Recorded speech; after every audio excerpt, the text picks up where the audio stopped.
Luz, ¿está todo bien? Sí, Mama! I just saw a spoiler for Monster Slayer Academia! I will never understand anime. Oh, I know enough. I'll expose your vile plans on YouTube and finally get my account verified. Oh my gosh, these references are beginning to sound too close to home.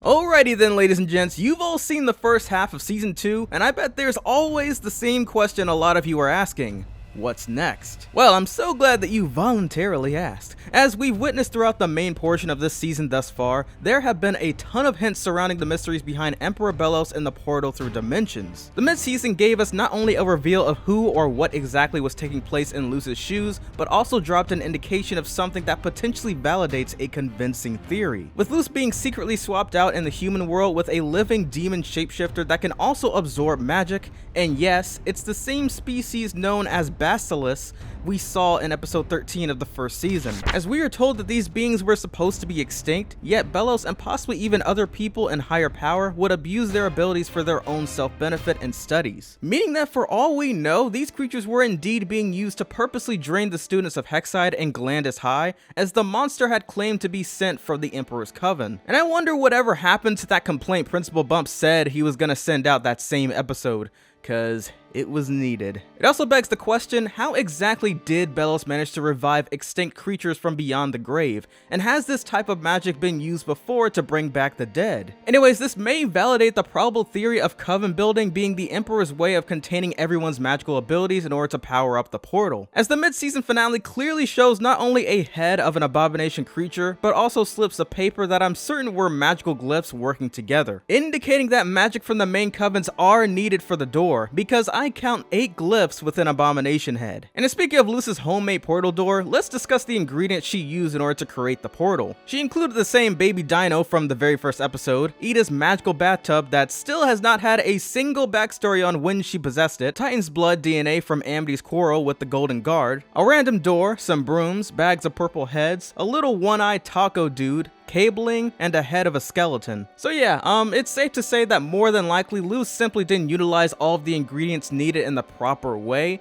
especially given the arrangement of how it was set up. However, she may have unintentionally answered the question behind what to expect in between dimensions, as she has access between both the human realm and the demon realm, yet can only make contact in those dimensions by using reflections. And if you believe that's strange, then you'll find it even more interesting when I reveal how you can see whoever person you would like to see if you say their name. And much like the Earth dimension, magic does not work between the realms, or at least doesn't last long, since Luz attempted to use glyph magic, not actual magic. As we're also presented within this episode that actual magic can only last but for so long within the Earth dimension. It's still a probability that this is why Belos wants to come back into the Earth dimension, knowing of its ways of dying down magic and allowing him to escape from wild magic. Belos clearly admires the quiet nights that you experience on Earth and mentions how his family is gone because of wild magic use. In order to protect his brother's son from being in danger, he does his best to protect what family he has left. Which brings me to the conclusion that the 2 Englishmen brothers shown within the Gravesfield history book most likely are both Belos and Philip,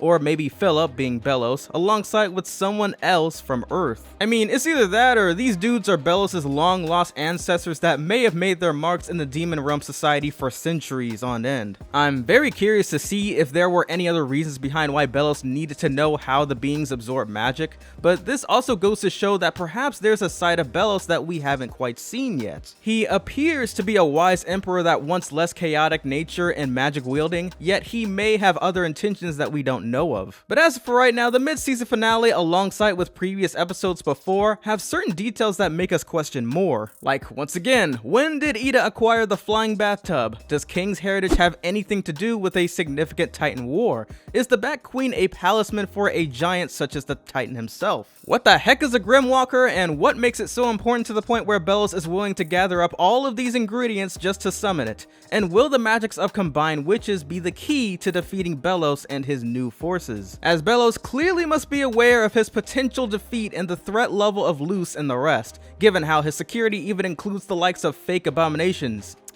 Talk about artificial. Oh, Emperor Bellows. You're just as generic as your name. But anyways, I'm very curious to see what else is in store for the future episodes down the line. Of course, not anytime soon. However, I wonder if Bellows will make it to the human realm successfully before Luz does. This has been The Next Big Thing, back again with another The Owl House analysis video, and I hope to catch you lovely people in the next one.